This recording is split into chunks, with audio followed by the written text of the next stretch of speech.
Nice. It's like one of those video games. You just defeated the first wave. If I could think of only a single description to describe the incredible movie that is Showdown in Little Tokyo, that word would be gratuitously 80s, despite it coming out in the early 90s, and I love every single second of this schlocky comic book shoot-'em-up fest. Showdown in Little Tokyo is what happens when you basically put a Saturday morning cereal-induced sugar high and violent cartoons onto celluloid, and the result is pure perfection. I'm not even kidding. This film is everything you could want from a fast-paced action buddy cop comedy. The story follows Chris Kenner, a hulking cop trained in the way of Japanese tradition, and Johnny Murata, a party boy with a penchant for bad jokes. Kenner, just in case we get killed, I wanted to tell you, you have the biggest dick I've ever seen on a man. Thanks. And the ladies. Is that girl singing? Oh, God, yeah. You're right. I could get immersed in some of that.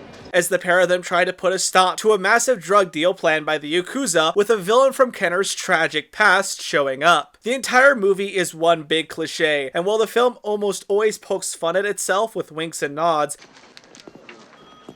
Good luck. Sorry. Good luck. Too bad.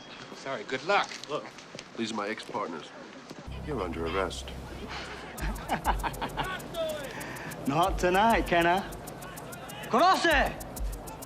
Kick his ass! $5,000 on the new guy! That's a good bet.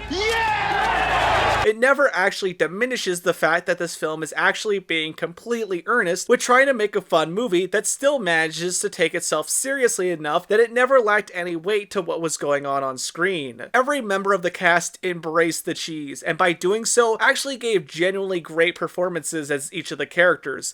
Listen, you Zen warrior fucking samurai asshole! I want to know what's up. Because despite myself, I like you. And I don't want to see you dead. Dolph Lundgren and Brandon Lee worked off each other extremely well, with great on-screen buddy chemistry, and Kari Hiroki Tagawa was great as usual as the sadistic drug lord Funeki Yoshida. The writing for the film, especially with all the one-liners, is legitimately hysterical. Okay, he's Yakuza. It's a perversion of the warrior class that dates back to the 12th century. So these guys have been pissing you off for a long time.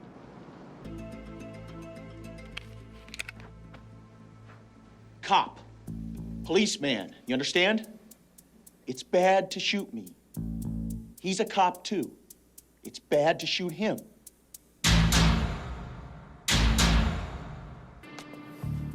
You got a problem? Baka! No. No problem at all.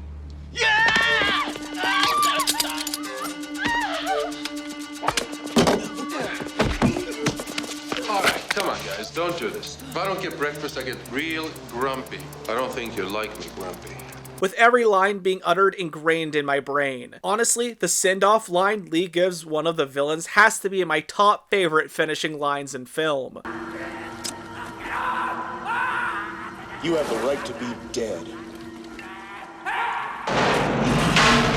The action in the film is near non-stop, with only a few scenes here and there to fully progress the plot along before going right back to an action scene. From gunfight to brawl, back to shootout, things are constantly changed up, and it was always a real blast to see Lee and Dolph absolutely destroy every bit of Yakuza fodder thrown their way. I love how each action scene escalated more and more until there was just a non-stop stream of bullets and explosions, and how could I forget the amazing final sword battle? And skip this part if you don't want to be spoiled, but God, I love the way they take out Yoshida. Outside some film grain, the film looks really good, and a lot of the urban environments and colors are just popping and brimming with 80s charm. Also, I don't really know where else I'm going to throw this in, but here's a goof. You can see the dummy in the car, but it was just something I found funny. Anyway, the soundtrack to the film was pretty suiting, although they used the main theme a surprising amount throughout the film.